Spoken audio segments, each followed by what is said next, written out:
नमस्कार दोस्तों, स्वागत है आप सभी का एक बार फिर से आपके अपने YouTube चैनल जीके फंडे पर। दोस्तों, आज के वीडियो में हम आपके साथ बात करेंगे राज्यपाल के बारे में। राज्यपाल परीक्षा की दृष्टि से बहुत ही इम्पोर्टेंट टॉपिक है। ऐसा कोई भी एग्ज़ाम नहीं है जिसमें राज्यपाल के बारे में सवाल ना पूछा जाए। आप कोई भी एग्ज़ाम उठा के देख लीजिए, 2 4 5 सवाल राज्यपाल के बारे में ज़रूर आते हैं।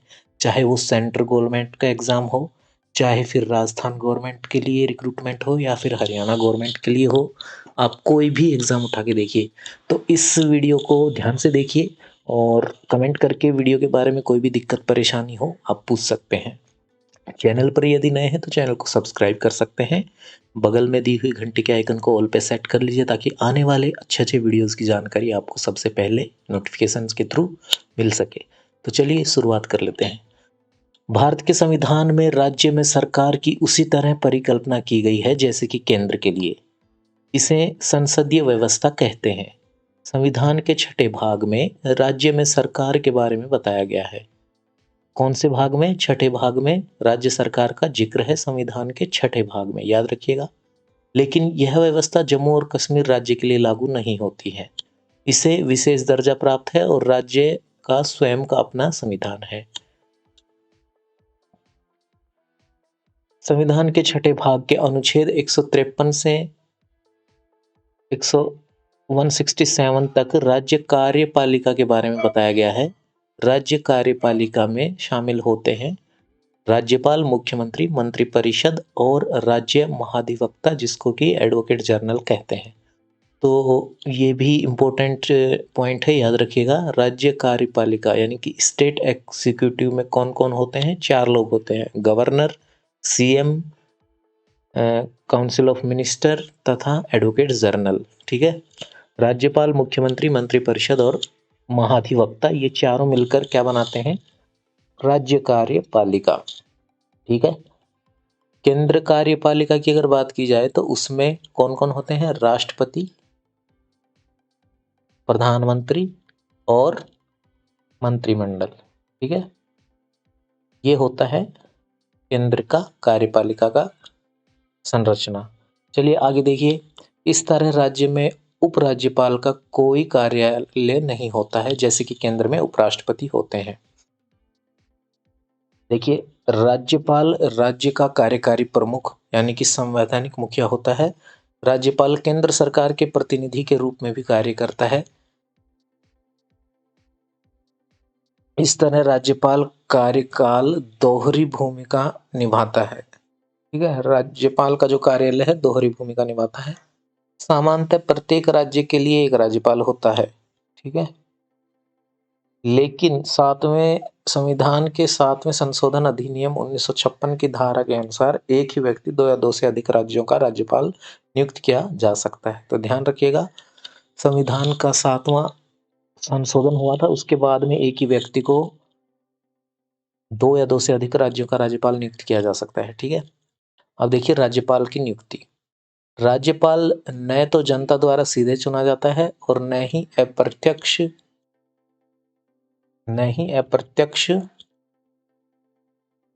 रूप से राष्ट्रपति की तरह संवैधानिक प्रक्रिया के तहत उसका चुनाव होता है।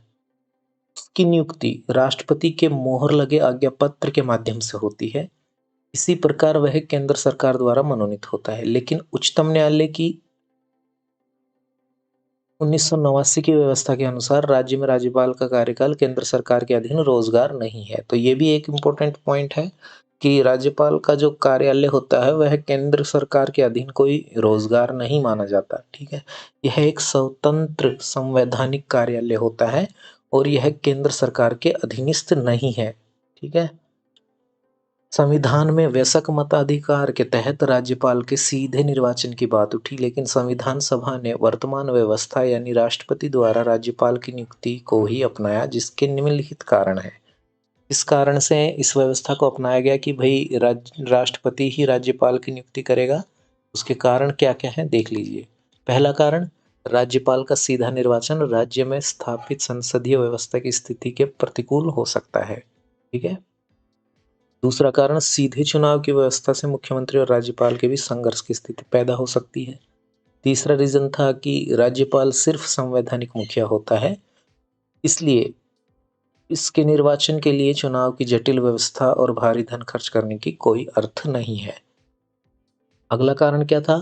राज्यपाल का चुनाव पूरी तरह व्यक्तिगत मामला है, इसलिए इस चुनाव में भारी संख्या में मतदाताओं को शामिल करना राष्ट्रहित में नहीं है।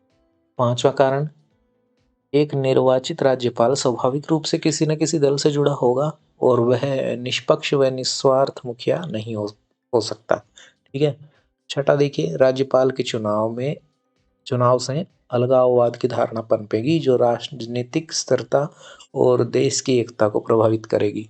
राष्ट्रपति द्वारा नियुक्ति की व्यवस्था से राज्यों पर केंद्र का नियंत्रण बना रहेगा। आठवां देखिए, राज्यपाल का सीधा निर्वाचन राज्य में आम चुनाव के समय एक गंभीर समस्या उत्पन्न कर सकता है। नौवां कारण देखिए, मुख्यमंत्री यह चाहेगा कि राज्यपाल नौवां कारण देख लीजिए, ये रहा नौवां कारण। मुख्यमंत्री यह चाहेगा कि राज्यपाल के लिए उसका उम्मीदवार चुनाव लड़े, इसलिए सत्तारूढ़ दल का दूसरे दर्जे का आदमी बतौर राज्यपाल चुना जाएगा। समझ पा रहे हो कि मुख्यमंत्री हमेशा चाहेगा कि उसके राज्य में जो राज्यपाल बने वह उसका ही आदमी हो, तो ये व्यवस्था खराब हो सकती है। इसलिए ये चीज अपनाई गई कि भाई राष्ट्रपति द्वारा ही राज्यपाल की नियुक्ति की जाए, वही ठीक रहेगा। ठीक है, आगे देखिए।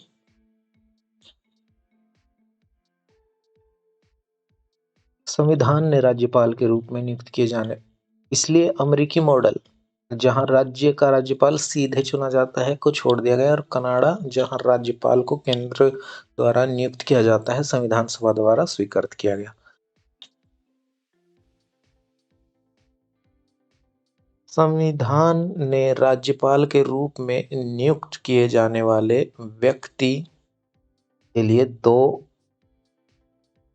अर्हताएं निर्धारित की हैं। वे हैं, उसे भारत का नागरिक होना चाहिए और वह 35 वर्ष की आयु पूर्ण कर चुका हो। इन वर्षों में इसके अतिरिक्त दो अन्य परंपराएं भी जुड़ गई हैं। क्या? पहली, उसे बाहरी होना चाहिए, यानी कि वह उस राज्य से संबंधित ना हो जहां उसे नियुक्त किया गया है, ताकि वह स्थानीय राजनीति से मुक्त रह सके। दूसरा, जब राज्यपाल की नियुक्ति हो तब राष्ट्रपति के लिए आवश्यक हो कि वह राज्य के मामले में मुख्यमंत्री से परामर्श करे, ताकि राज्य में संवैधानिक व्यवस्था सुनिश्चित हो। यद्यपि दोनों परंपराओं का कुछ मामलों में उल्लंघन किया गया है। ठीक है, अब देखिए राज्यपाल के पद की शर्तें। संविधान में राज्यपाल के पद के लिए निम्नलिखित शर्तों का निर्धारण करता है। संविधान जो है राज्यपाल के पद के लिए निम्नलिखित शर्तों को निर्धारित किया गया है। पहली है, उसे न तो संसद का सदस्य होना चाहिए और न ही विधानमंडल का सदस्य होना चाहिए। यदि वो सदस्य है संसद का या विधानमंडल का, तो फिर उसे राज्यपाल नियुक्त किए जाने के तुरंत मतलब जैसे ही वो राज्यपाल नियुक्त होगा तो वो सदन से अपना पद छोड़ देता है। ठीक है, जब उसने राज्यपाल का पद ग्रहण किया तभी से। ठीक है, तो ये चीज ध्यान रखिएगा। और दूसरा, अगली शर्त देखिए,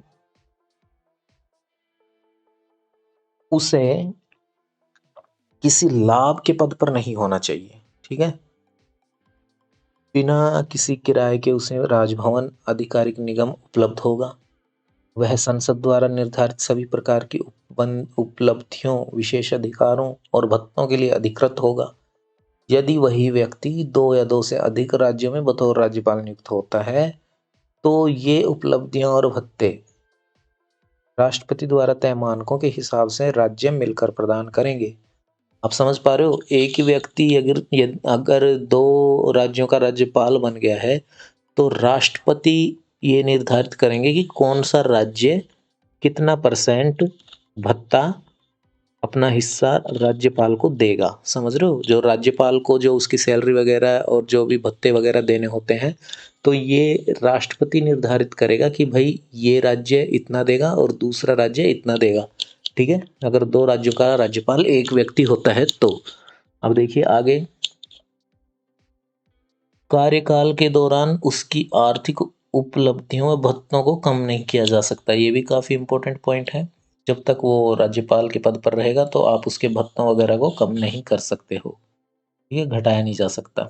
आगे देखिए, 2008 में संसद ने राज्यपाल का वेतन 36,000 रुपए से बढ़ाकर 1,10,000 प्रति माह कर दिया था। ठीक है, अब देखिए, राष्ट्रपति की तरह राज्यपाल के भी अनेक विशेष अधिकार प्राप्त हैं। ठीक है, उसे अपने शासकीय कृत्यों के लिए विधिक दायित्व से निजी उन्मुक्ति प्राप्त होती है। अपने कार्यकाल के दौरान उसे आपराधिक कार्यवाही, चाहे वह व्यक्तिगत क्रियाकलाप हो, की सुनवाई से उन्मुक्ति प्राप्त है। उसे गिरफ्तार कर कारावास में नहीं डाला जा सकता। यद्यपि 2 महीने के नोटिस पर व्यक्तिगत क्रियाकलापों पर उसके विरुद्ध नागरिक कानून संबंधी कार्यवाही प्रारंभ की जा सकती है। ठीक है,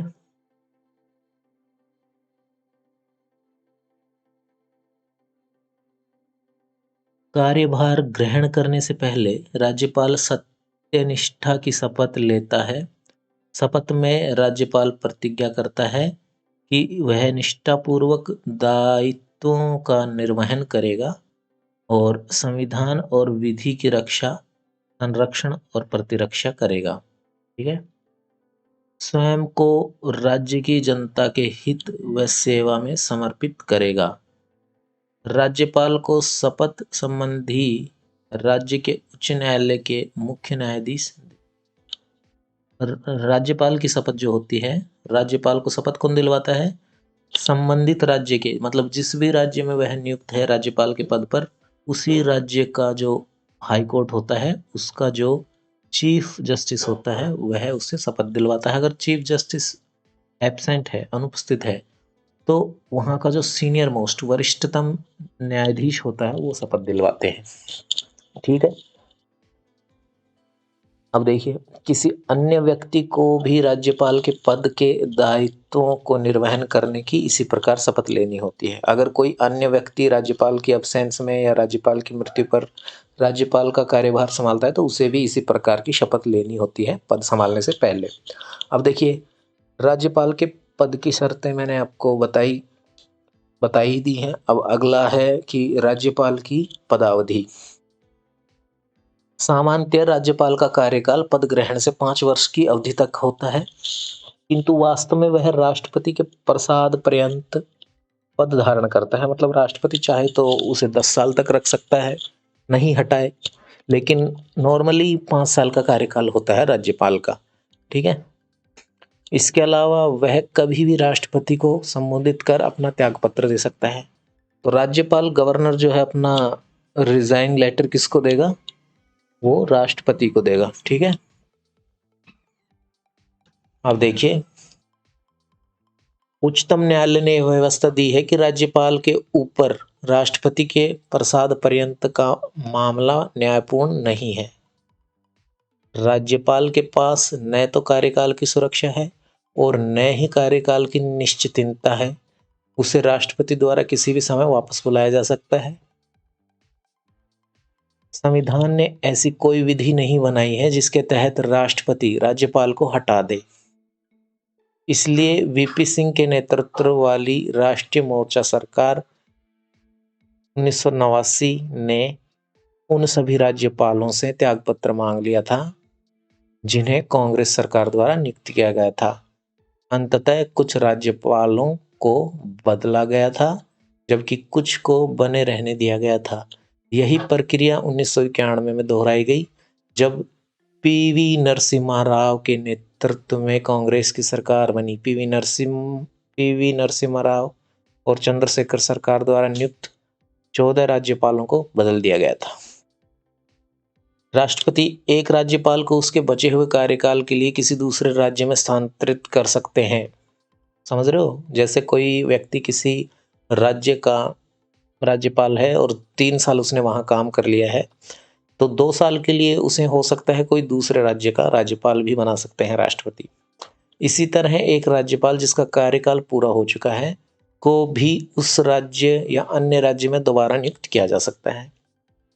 अगर कोई राज्यपाल है तो उसको दोबारा से उसी उसी स्टेट का, उसी राज्य का या किसी अन्य राज्य का राज्यपाल द्वारा नियुक्त किया जा सकता है, राष्ट्रपति द्वारा। तो याद रखिएगा, ये बहुत ही इंपॉर्टेंट पॉइंट्स हैं जहाँ से सवाल निकल के आते हैं। यहाँ तक कि आपको यूपीएससी में भी मेरे इस वीडियो में बहुत सारे क्वेश्चन राज्यपाल के थ्रू मिल जाएंगे, देखना। एक राज्यपाल 5 वर्ष के लिए अपने कार्यकाल के बाद भी तब तक पद पर बना रह सकता है जब तक कि उसका उत्तराधिकारी कार्य ग्रहण न कर ले। ठीक है। अगर किसी राज्यपाल का 5 वर्ष का कार्यकाल पूरा हो चुका है लेकिन नया राज्यपाल अभी तक नियुक्त नहीं किया गया है, तो भी पहले वाला ही राज्यपाल जो है अपने पद पर बना रहेगा। इसके पीछे यह तर्क है कि राज्य में अनिवार्य रूप से राज्यपाल रहना चाहिए ताकि रिक्तता की कोई स्थिति पैदा ना हो पाए। ठीक है।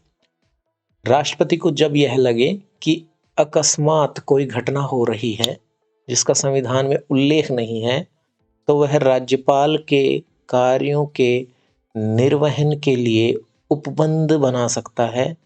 यथा वर्तमान राज्यपाल का निधन, जैसे राज्यपाल की डेथ हो गई हो उस स्थिति में, ऐसी परिस्थिति में संबंधित राज्य के उच्च न्यायालय के मुख्य न्यायाधीश और अस्थायी तौर पर राज्यपाल का कार्यभार सौंपा जा सकता है। ठीक है। मतलब जो संबंधित राज्य होता है, वहाँ का जो हाईकोर्ट होता है, उसके जो चीफ जस्टिस होते हैं उनको राज्यपाल का कार्यभार दिया जा सकता है अगर वहाँ के राज्यपाल की डेथ हो जाए तो। ठीक है, याद रखिएगा। अब देखिए राज्यपाल की शक्तियां एवं कार्य। राज्यपाल को राष्ट्रपति के अनुरूप कार्यकारी कितने तरह की शक्तियां हैं राज्यपाल के पास, देखिए। कार्यकारी शक्तियां, विधायी शक्तियां, वित्तीय शक्तियां और न्यायिक शक्तियां प्राप्त हैं। 4 प्रकार की शक्तियां हैं, कार्यकारी, विधायी, वित्तीय और न्यायिक शक्तियां। यद्यपि राज्यपाल को राष्ट्रपति के समान कूटनीतिक, सैन्य या आपातकालीन शक्तियां प्राप्त नहीं है। समझ रहे हो? राष्ट्रपति के पास सैन्य, कूटनीतिक और आपातकालीन शक्तियां भी होती हैं, लेकिन राज्यपाल के पास ये चीजें नहीं होती। अब देखिए राज्यपाल की शक्तियों और उनके कार्यों को हम निम्नलिखित शीर्षकों के अंतर्गत समझेंगे। पहला है कार्यकारी शक्तियां, दूसरा विधायी शक्तियां, तीसरा है वित्तीय शक्तियां और चौथा है न्यायिक शक्तियां। ठीक है। सबसे पहले कार्यकारी शक्तियां देख लेते हैं। राज्यपाल की कार्यकारी शक्तियां इस प्रकार हैं। राज्य सरकार के सभी कार्यकारी कार्य औपचारिक रूप से राज्यपाल के नाम पर होते हैं।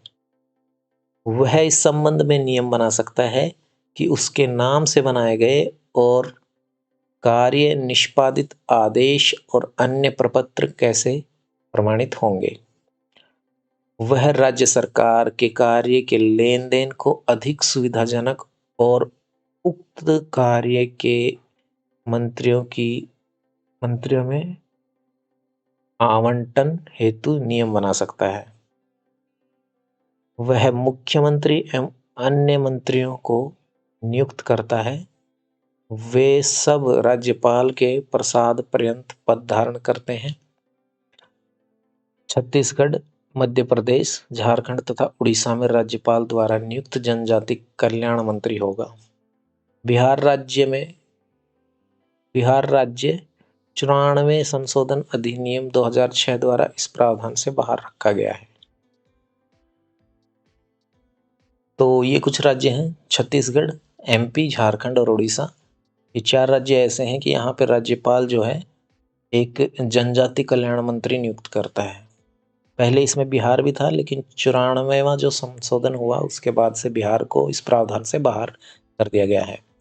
अब देखिए पांचवी कार्यकारी शक्ति देखिए। वह राज्य के महाधिवक्ता को नियुक्त करता है। ठीक है। एडवोकेट जनरल जो होता है स्टेट का, वो गवर्नर द्वारा अपॉइंट किया जाता है, नियुक्त किया जाता है और उसका पारिश्रमिक तय करता है, उसकी सैलरी वगैरह तय करता है राज्यपाल। महाधिवक्ता का पद राज्यपाल के प्रसाद पर्यंत रहता है। और ये भी इम्पोर्टेंट पॉइंट है, काफ़ी इम्पोर्टेंट पॉइंट है, इसे भी हम मार्क कर देते हैं, हाईलाइट कर देते हैं। यहाँ से हाईलाइटर ले लेते हैं और इसे हाईलाइट कर देते हैं। ठीक है। महाधिवक्ता के बारे में। ये 2-3 चीज़ें थी यहाँ पे मैंने आपको बताई, तो ये भी काफ़ी इम्पोर्टेंट हो जाती हैं परीक्षा की दृष्टि से। बहुत बार यहाँ से भी सवाल पूछा गया है विभिन्न परीक्षाओं में। अब देखिए छठी शक्ति देखिए, वह राज्य निर्वाचन आयुक्त को नियुक्त करता है। राज्य का जो निर्वाचन आयुक्त होता है उसको भी नियुक्त करता है कौन? राज्यपाल। ठीक है। और उसकी सेवा, शर्तें, कार्यविधि तय करता है। हालांकि राज्य निर्वाचन आयुक्त को विशेष मामलों या परिस्थितियों में उसी तरह हटाया जा सकता है जैसे उच्च न्यायालय के न्यायाधीश को। ये भी काफी इंपॉर्टेंट पॉइंट है, इसको भी हम हाईलाइट कर देते हैं। ठीक है, चलिए आगे देखते हैं। अगली शक्ति इसकी है, वह राज्य लोक सेवा आयोग के अध्यक्ष। ये भी काफी इंपॉर्टेंट है। राज्य लोक सेवा आयोग के अध्यक्ष और सदस्यों को नियुक्त करता है, लेकिन उन्हें सिर्फ राष्ट्रपति ही हटा सकते हैं। ये काफी इंपॉर्टेंट है कि राज्य लोक सेवा आयोग के जो अध्यक्ष हैं, नियुक्ति तो राज्यपाल करता है लेकिन हटा नहीं सकता। ठीक है, अध्यक्ष और सदस्यों को नियुक्त कर सकता है, हटा नहीं सकता। अब आगे देखिए 8वीं शक्ति, वह मुख्यमंत्री से प्रशासनिक मामलों या किसी विधायी प्रस्ताव की जानकारी प्राप्त कर सकता है। ठीक है। 9वां देखिए, यदि किसी मंत्री ने कोई निर्णय लिया हो और मंत्रिपरिषद ने उस पर संज्ञान न लिया हो तो राज्यपाल मुख्यमंत्री से उस मामले पर विचार करने की मांग कर सकता है। 10वां देखिए पॉइंट, वह राष्ट्रपति से राज्य में संवैधानिक आपातकाल के लिए सिफारिश कर सकता है। ये भी काफी इंपॉर्टेंट है। राज्य में राष्ट्रपति शासन के दौरान उसकी कार्यकारी शक्तियों का विस्तार राष्ट्रपति के प्रतिनिधि के रूप में हो जाता है। ये भी काफी इंपॉर्टेंट है। अगर राज्य में राष्ट्रपति शासन लागू हो गया है तो फिर जो गवर्नर है उसकी जो शक्तियां हैं, उन शक्तियों का विस्तार, फिर वो मतलब गवर्नर जो होता है ना, राष्ट्रपति का प्रतिनिधि हो जाता है एक तरह से। ठीक है, कब? राष्ट्रपति शासन लागू होने की स्थिति में। चलिए आगे देखिए।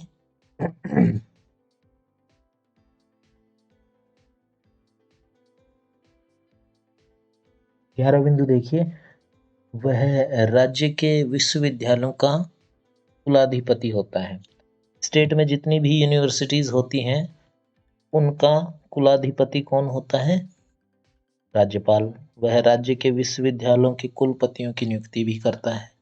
ये भी काफी इंपॉर्टेंट पॉइंट है, इसको हाईलाइट कर देते हैं। चलिए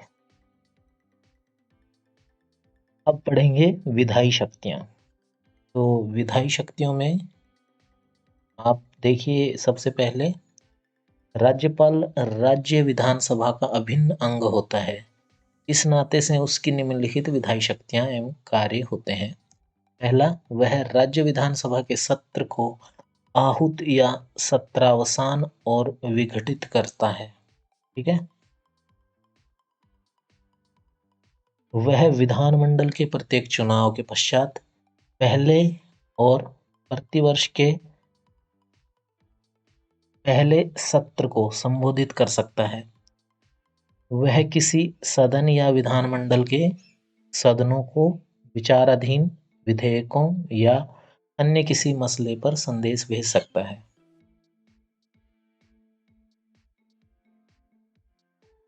आगे देखिए, जब विधानसभा अध्यक्ष और उपाध्यक्ष का पद खाली हो, ये इंपॉर्टेंट है, जब विधानसभा का अध्यक्ष या उपाध्यक्ष,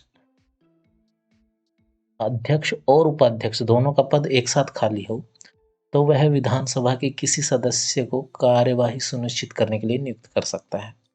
ये भी काफी इंपॉर्टेंट है, हाईलाइट कर देते हैं।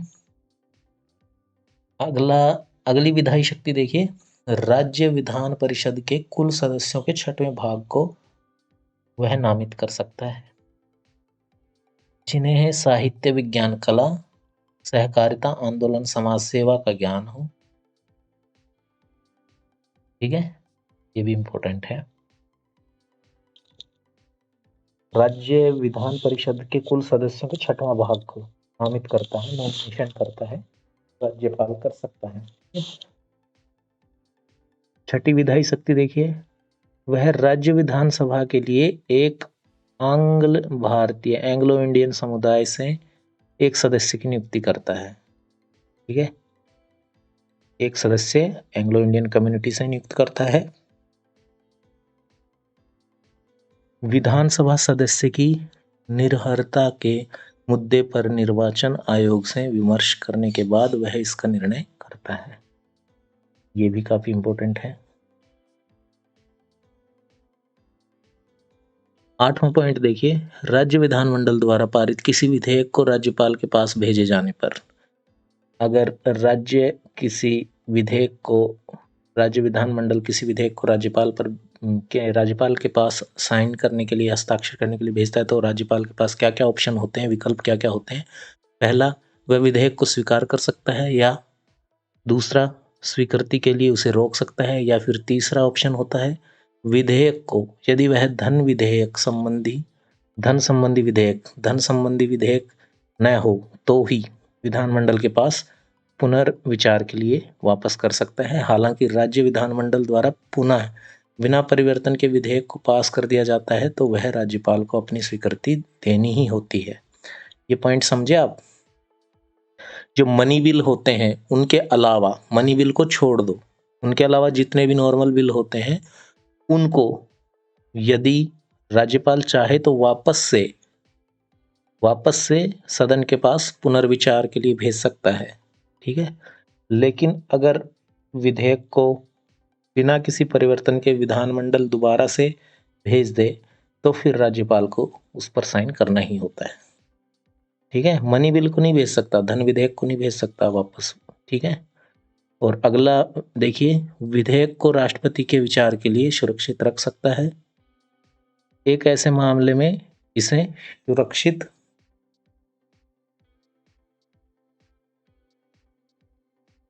रखना अनिवार्य है जहां राज्य विधानमंडल द्वारा पारित विधेयक उच्च न्यायालय की स्थिति को खतरे में डालता है।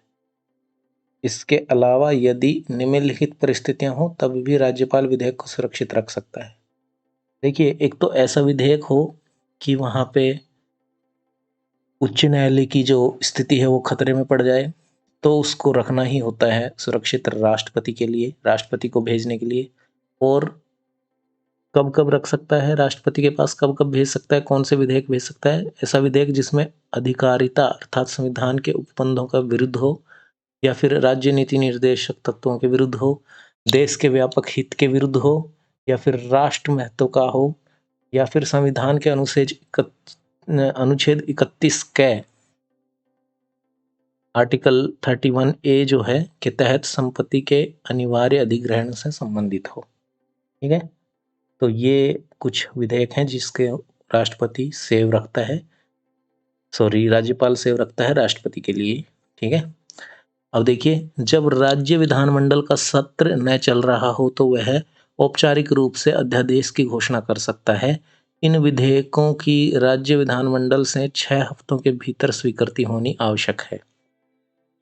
वह किसी भी समय किसी अध्यादेश को समाप्त भी कर सकता है।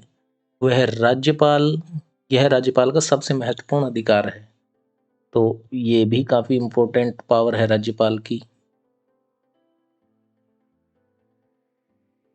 कि जब विधानमंडल का सत्र ना चल रहा हो, ठीक है, तो वो ऑर्डिनेंस जारी कर सकता है। और ये जो इन विधेयकों की राज्य विधानमंडल से 6 हफ्तों के भीतर, 6 वीक्स ये स्वीकृति होनी आवश्यक है। और वह किसी भी समय किसी अध्यादेश को समाप्त भी कर सकता है। वह राज्यपाल का सबसे महत्वपूर्ण अधिकार ये है।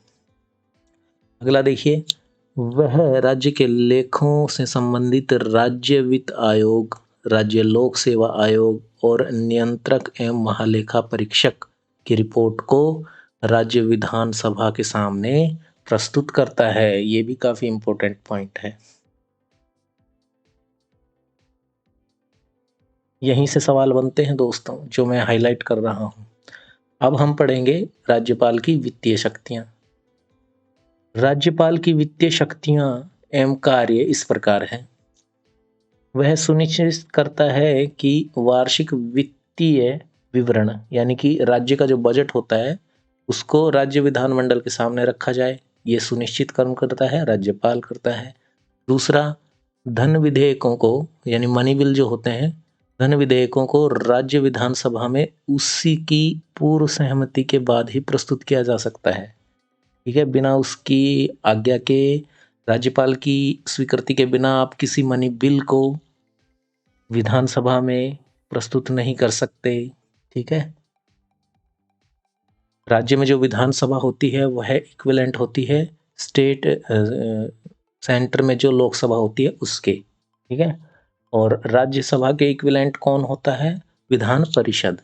तो Vidhan Sabha is equal to Lok Sabha at centre and Vidhan Parishad at state is equal to Vidhan Parishad जो है वो राज्यसभा के बराबर होती है। चलिए आगे देखिए, बिना उसकी सहमति के किसी तरह के अनुदान की मांग नहीं की जा सकती। अनुदान की मांग राज्यपाल की स्वीकृति के बाद ही की जा सकती है। अगला देखिए, वह किसी अप्रत्याशित व्यय के वहन के लिए राज्य की आकस्मिकता निधि से अग्रिम ले सकता है। पांचवा पॉइंट देखिए, पंचायतों एवं नगर पालिकाओं की वित्तीय स्थिति की हर 5 वर्ष बाद समीक्षा के लिए वह वित्त आयोग का गठन करता है। हर 5 वर्ष बाद क्या बनाता है राज्यपाल? वित्त आयोग। ये वित्त आयोग क्या करता है? पंचायतों और नगर पालिकाओं की वित्तीय स्थिति को समीक्षा करता है। ठीक है, अब देखिए, राष्ट्रपति एवं राज्यपाल की वीटो की शक्तियों की तुलना। ठीक है, ये राष्ट्रपति की सामान्य विधेयकों से संबंधित है। अब देखिए, राष्ट्रपति के बारे में बात कर रहे हैं और इधर राज्यपाल, इन दोनों की तुलना कर रहे हैं वीटो शक्तियों की। ठीक है, तो राष्ट्रपति में क्या है? प्रत्येक साधारण विधेयक जब वह संसद के दोनों सदनों, चाहे अलग अलग या संयुक्त बैठक से पारित होकर आता है, तो उसे राष्ट्रपति के पास मंजूरी के लिए भेजा जाता है। इस मामले में उसके पास 3 विकल्प हैं। राष्ट्रपति क्या कर सकता है? वह विधेयक को स्वीकृति दे सकता है, फिर विधेयक अधिनियम बन जाता है। दूसरा, वह विधेयक को अपनी स्वीकृति रोक सकता है। ऐसी स्थिति में विधेयक समाप्त हो जाएगा और अधिनियम नहीं बन पाएगा। यदि विधेयक को बिना किसी परिवर्तन के फिर से दोनों सदनों द्वारा पारित कराकर राष्ट्रपति की स्वीकृति के लिए भेजा जाए, तो राष्ट्रपति को उसे स्वीकृति अवश्य देनी होती है। इस तरह राष्ट्रपति के पास केस स्थगन वीटो का अधिकार है। ठीक है, इधर देखिए, ये साधारण बिल की बात हो रही है, मनी बिल की बात नहीं कर रहे हैं। साधारण जो विधेयक होते हैं उनकी बात होती है, धन विधेयक नहीं। प्रत्येक साधारण विधेयक को विधानमंडल के सदन या सदनों द्वारा पहले या दूसरे मौके में पारित कर इसे राज्यपाल के सम्मुख प्रस्तुत किया जाएगा। राज्यपाल के पास 4 विकल्प हैं। पहला, वह विधेयक को स्वीकृति प्रदान कर सकता है, फिर विधेयक अधिनियम बन जाता है। दूसरा विकल्प, वह विधेयक को अपनी स्वीकृति रोक सकता है, तब विधेयक समाप्त हो जाएगा और अधिनियम नहीं बन पाएगा। तीसरा, देखिए फिर से, अगर यदि विधेयक को बिना किसी परिवर्तन के फिर से दोनों सदनों द्वारा पारित कर राज्यपाल की स्वीकृति के लिए भेजा जाए, तो राज्यपाल को उसे स्वीकृति प्रदान करनी होती है आवश्यक रूप से। इस तरह राज्यपाल के पास केवल स्थगनन स्थगनन वीटो का अधिकार है। मतलब वो किसी भी बिल को, किसी भी विधेयक को देर कर सकता है, बाकी रोक नहीं सकता ना। यही बात हुई, स्थगनन वीटो ही है ये। अब देखिए अगला पॉइंट, वह विधेयक को राष्ट्रपति की केवल के लिए सुरक्षित रख सकता है। राष्ट्रपति के लिए वह सुरक्षित रख सकता है राज्यपाल विधेयक को। जब राज्यपाल राष्ट्रपति की स्वीकृति के लिए किसी विधेयक को सुरक्षित रखता है, तो उसके बाद विधेयक को अधिनियम बनाने में उसकी कोई भूमिका नहीं रहती। फिर सारा काम कौन करता है? राष्ट्रपति। यदि राष्ट्रपति द्वारा उस विधेयक को पुनर्विचार के लिए सदनों या सदन के पास भेजा जाता है और उसे दोबारा पारित कर फिर राष्ट्रपति के पास स्वीकृति के लिए भेजा जाता है, यही राष्ट्रपति स्वीकृति देते हैं, तो यह अधिनियम बन जाता है। इसका तात्पर्य है कि अब राज्यपाल की स्वीकृति की आवश्यकता नहीं रह जाती। ठीक है,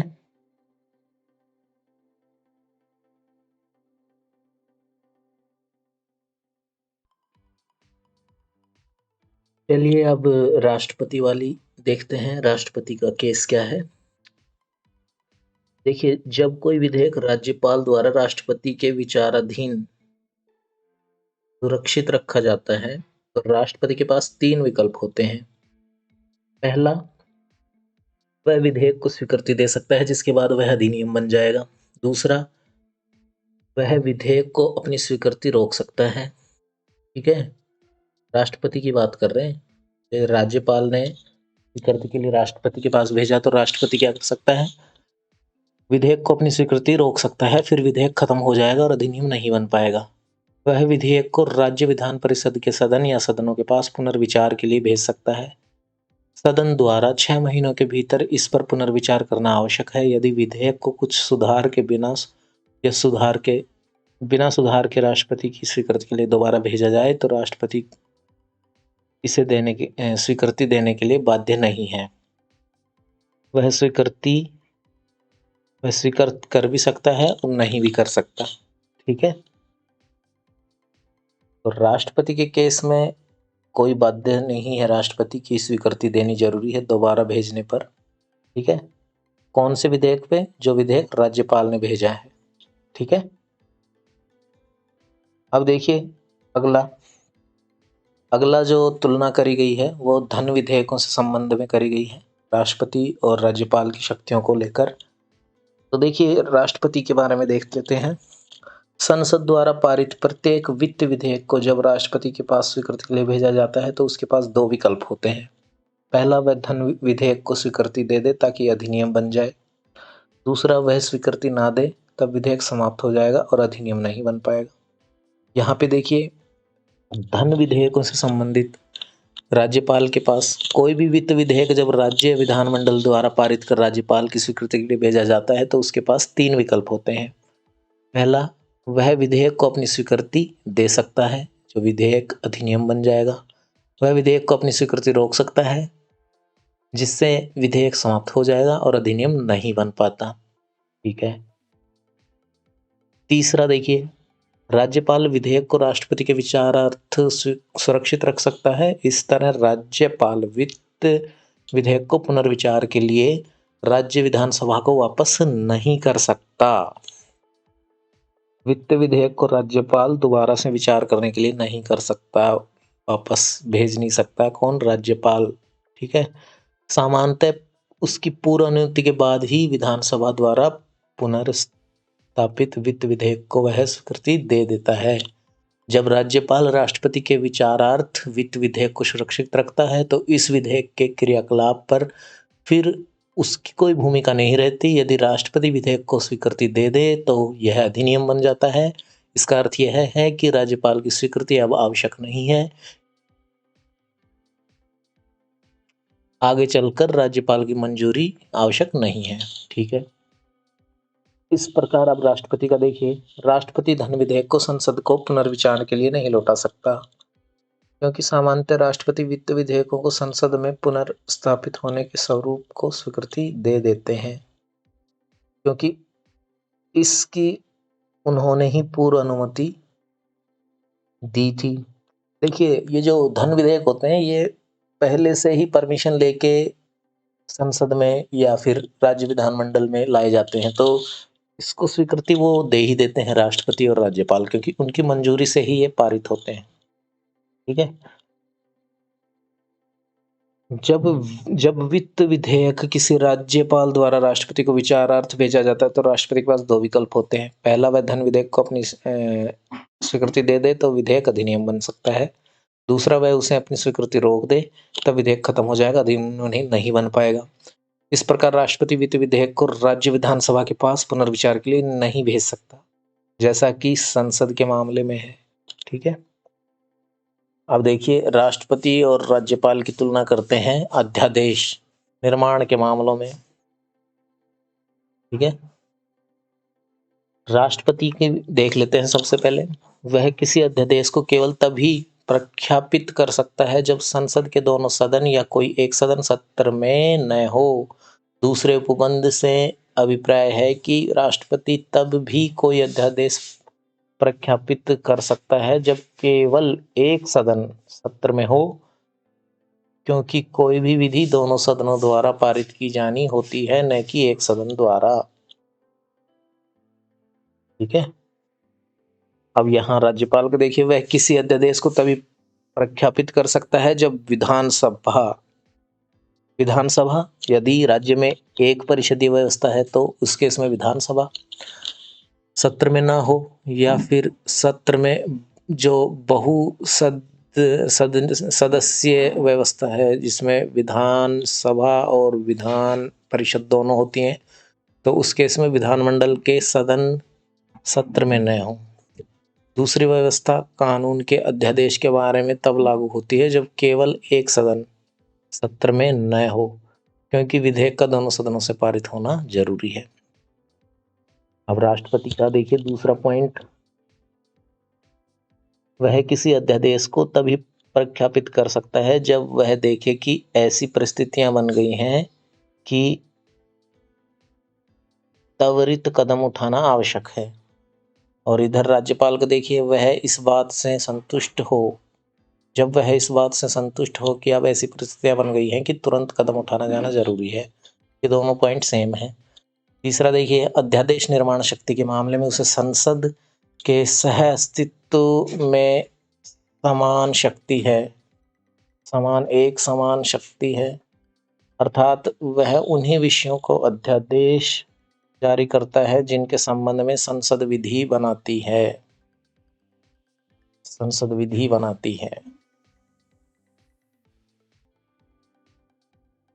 चौथा पॉइंट देखिए, उसके द्वारा जारी कोई अध्यादेश उसी तरह प्रभावी है जैसे संसद द्वारा निर्मित कोई अधिनियम।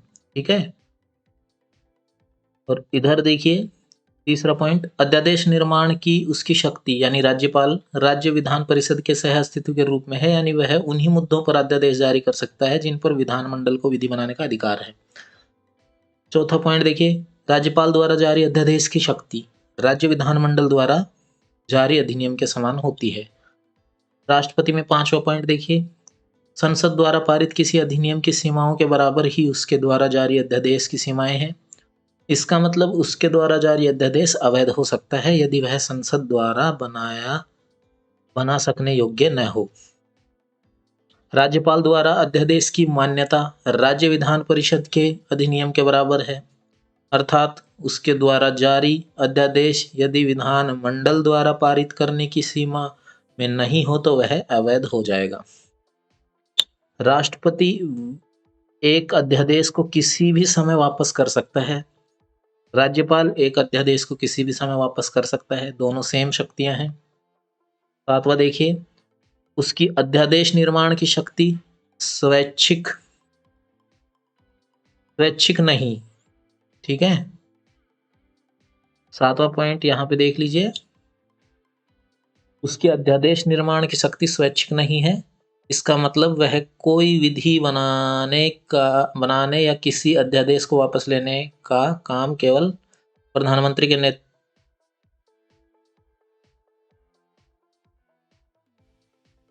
नेतृत्व वाली मंत्रिपरिषद के परामर्श पर ही कर सकता है। और यहाँ पे देखिए सातवां पॉइंट राज्यपाल का, राज्यपाल अध्यादेश निर्माण की शक्ति स्वैच्छिक नहीं है। इसका मतलब वह कोई विधि बनाने या किसी अध्यादेश को वापस लेने का काम केवल मुख्यमंत्री के नेतृत्व वाली मंत्रिपरिषद की सलाह पर कर सकता है। राज्यपाल द्वारा जारी अध्यादेश को संसद के दोनों सदनों के सभापटल पर रखा जाना चाहिए। राज्यपाल द्वारा जारी अध्यादेश को पुनर्निर्माण के लिए उसे विधानमंडल के दोनों सदनों में प्रस्तुत करना चाहिए। 9वां पॉइंट देखिए,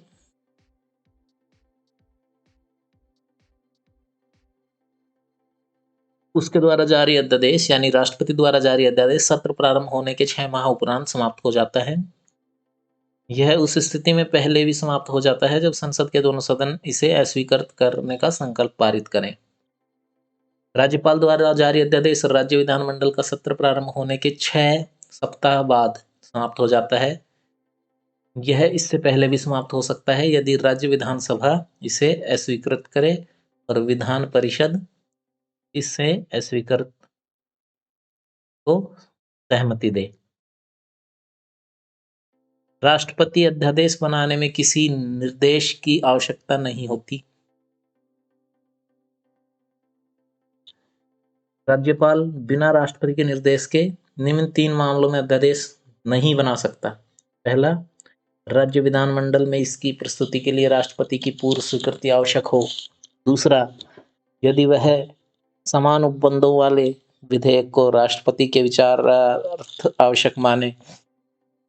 तीसरा, यदि राज्य विधानमंडल का अधिनियम ऐसा हो कि राष्ट्रपति की स्वीकृति के बिना वह अवैध हो जाए। ठीक है। अब देखो क्षमादान। क्षमादान जो होता है, इसमें हम तुलना करेंगे राष्ट्रपति और राज्यपाल की। राष्ट्रपति केंद्रीय विधि के विरुद्ध किसी अपराध के लिए दोष सिद्ध ठहराए गए किसी व्यक्ति को दंड को क्षमा, उसका प्रतिलंबन, विराम या परिहार करने की अथवा दंडादेश को निलंबन, परिहार या लघुकरण कर सकता है। राष्ट्रपति सजाए मौत को क्षमा कर सकता है, कम कर सकता है, स्थगित कर सकता है, बदल सकता है। एकमात्र उसे ही यह अधिकार है कि वह मृत्युदंड की सजा को माफ कर दे।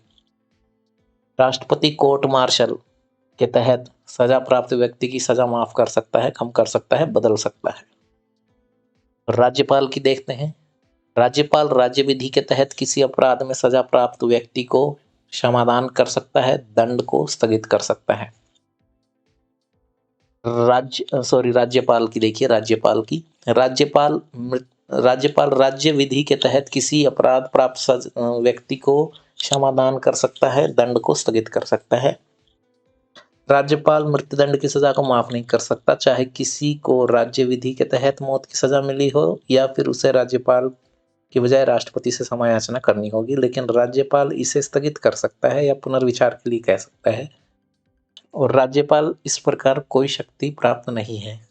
कोर्ट मार्शल में राज्यपाल कुछ नहीं कर सकता है। ठीक है। अब देखिए राज्यपाल की न्यायिक शक्तियां। राज्यपाल की न्यायिक शक्तियां एवं कार्य इस प्रकार हैं।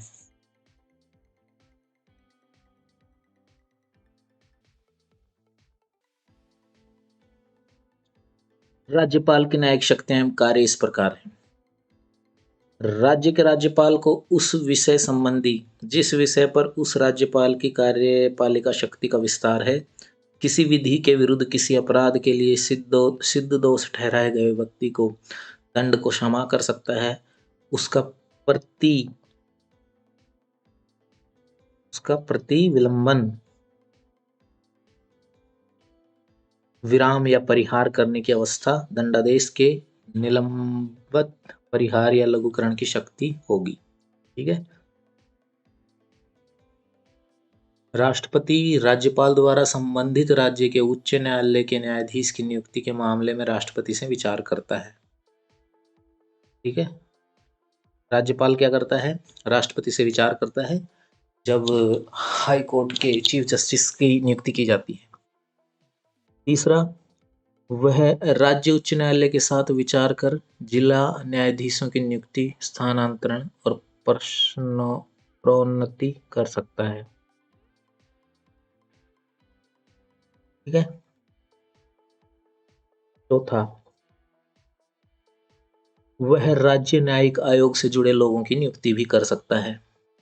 जिला न्यायाधीशों के अतिरिक्त न्यायाधीशों की नियुक्ति को छोड़कर इन नियुक्तियों में वह राज्य उच्च न्यायालय और राज्य लोक सेवा आयोग से विचार करता है। अब हम राज्यपाल के 3 महत्वपूर्ण शक्तियों यानी वीटो शक्तियां, अध्यादेश निर्माण और समाधान शक्तियों का विस्तार से राष्ट्रपति की तुलना में अध्ययन करेंगे। राज्यपाल की संवैधानिक स्थिति। भारत के संविधान में राज्य में भी केंद्र की तरह संसदीय व्यवस्था स्थापित की गई है। राज्यपाल को नाम मात्र का कार्यकारी बनाया गया है, जबकि वास्तविकता में कार्य मुख्यमंत्री के नेतृत्व वाली मंत्रिपरिषद करती है। दूसरे शब्दों में कहें तो राज्यपाल अपनी शक्ति, कार्य और मुख्यमंत्री के नेतृत्व वाले मंत्रिपरिषद की सलाह पर कर सकता है, सिर्फ उन मामलों को छोड़कर जिनमें वह अपने विवेक का इस्तेमाल करता है, मंत्रियों की सलाह के बगैर। राज्यपाल की संवैधानिक शक्तियों का अंदाजा लगाते हुए हम इन्हें अनुच्छेद 154 से 163 एवं 64 के उपबंधों में समझ सकते हैं। राज्य की कार्यकारी शक्तियां। राज्यपाल में निहित होंगी। ये संविधान समस्त कार्य सीधे उसके द्वारा या उससे अधीनस्थ अधिकारियों द्वारा संपन्न होंगे। अनुच्छेद 154 के तहत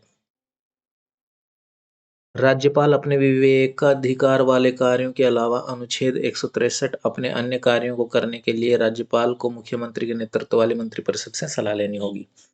राज्य मंत्रिपरिषद की विधानमंडल के प्रति सामूहिक जिम्मेदारी होगी। 164 के तहत यह उपबंध राज्य में राज्यपाल की संवैधानिक बुनियाद के रूप में है। उपयुक्त से यह स्पष्ट है कि राज्यपाल की स्थिति राष्ट्रपति की तुलना में निम्नलिखित दो मामलों में भिन्न है। संविधान में इस बात की कल्पना की गई है कि राज्यपाल अपने विवेक के अधिकार पर कुछ स्थितियों में काम करे, जबकि राष्ट्रपति के मामले में ऐसी कल्पना नहीं की गई है। 42वें संविधान संशोधन जो कि हुआ था 1976 में के बाद राष्ट्रपति के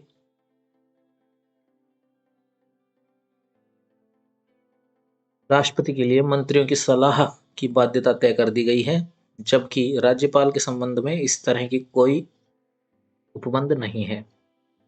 संविधान में स्पष्ट किया गया है कि यदि राज्यपाल के विवेकाधिकार पर कोई प्रश्न उठे तो राज्यपाल का निर्णय अंतिम एवं अवैध होगा। इस संबंध में इस आधार पर प्रश्न नहीं उठाया जा सकेगा कि उसे विवेकानुसार निर्णय लेने का अधिकार था या नहीं। राज्यपाल के संवैधानिक विवेकाधिकार निम्नलिखित मामलों में है।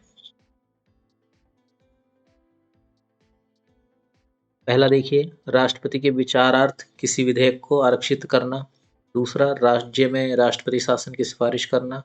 तीसरा, पड़ोसी केंद्र शासित राज्य में अतिरिक्त प्रभार की स्थिति में बतौर प्रशासक के रूप में कार्य करते समय असम, मेघालय, त्रिपुरा, मिजोरम के राज्यपाल द्वारा खनिज उत्खनन की रॉयल्टी के रूप में जनजातीय जिला परिषद को देय राशि का निर्धारण। राज्य के विधान परिषद एवं प्रशासनिक मामलों में मुख्यमंत्री से जानकारी प्राप्त करना। उपयुक्त संवैधानिक विवेकाधिकारों के अतिरिक्त उदाहरणार्थ संविधान में उल्लिखित विवेकाधिकारों के बारे में राज्यपाल राष्ट्रपति की तरह परिस्थितिजन्य निर्णय ले सकता है। उसे राजनीतिक स्थिति के मामले में अप्रत्यक्ष निर्णय, यह सब निम्नलिखित मामलों में संबंधित है। विधानसभा में चुनाव, किसी भी दल को पूर्ण बहुमत न मिलने की स्थिति में या कार्यकाल के दौरान अचानक मुख्यमंत्री का निधन हो जाने एवं उसके निश्चित उत्तराधिकारी न होने पर मुख्यमंत्री की नियुक्ति के मामले में। राज्य विधानसभा में विश्वास मत हासिल न करने पर मंत्रिपरिषद की बर्खास्ती के मामले में। तीसरा, मंत्रिपरिषद के अल्पमत में आने पर राज्य विधानसभा को विघटित करना। इसके अतिरिक्त कुछ विशेष मामलों में राष्ट्रपति के निर्देश पर राज्यपाल के विशेष उत्तरदायित्व होते हैं। ऐसे मामलों में राज्यपाल मुख्यमंत्री के नेतृत्व वाली मंत्रिपरिषद से परामर्श लेता है और अपने सविवेक से निर्णय लेता है। ये इस प्रकार है। पहला, महाराष्ट्र या विदर्भ एवं मराठवाड़ा के लिए पृथक विकास बोर्ड की स्थापना। गुजरात, सौराष्ट्र और कच्छ के लिए पृथक विकास बोर्ड की स्थापना। अब देखिए राज्यपाल से संबंधित अनुच्छेद, तो आपको अनुच्छेद 153 से लेके और यहाँ पे 234 तक दिए गए हैं। ठीक है, तो इन अनुच्छेदों को याद करने के लिए हम आपको आने वाले किसी अगले वीडियो में ट्रिक भी देंगे। बहुत ही शानदार ट्रिक के साथ आप हमेशा के लिए इन अनुच्छेदों को याद रख सकते हैं। तो चैनल से जुड़ जाइए, चैनल को सब्सक्राइब कर लीजिए और वीडियो का वेट कीजिए। वो वीडियो आएगा जिसमें हम ऐसी ट्रिक बताएंगे जो अनुच्छेद आपको परमानेंट जिंदगी भर के लिए, हमेशा के लिए याद हो जाएंगे। अब देखिए तीसरा जो पॉइंट है, नागालैंड, तुएनसांग, नागा पहाड़ियों पर अतिरिक्त विघ्नों के चलते कानून एवं व्यवस्था के संबंध में, असम जनजातीय इलाकों में प्रशासनिक व्यवस्था के संबंध में, मणिपुर राज्य के पहाड़ी इलाकों के प्रशासन व्यवस्था के संबंध में, सिक्किम राज्य की जनता के विभिन्न वर्गों के बीच सामाजिक और आर्थिक विकास के साथ शांति सुनिश्चित करना, अरुणाचल प्रदेश राज्य में कानून एवं व्यवस्था बनाना, कर्नाटक, हैदराबाद, कर्नाटक क्षेत्र के लिए एक अलग विकास बोर्ड की स्थापना करना। इस तरह संविधान में राज्यपाल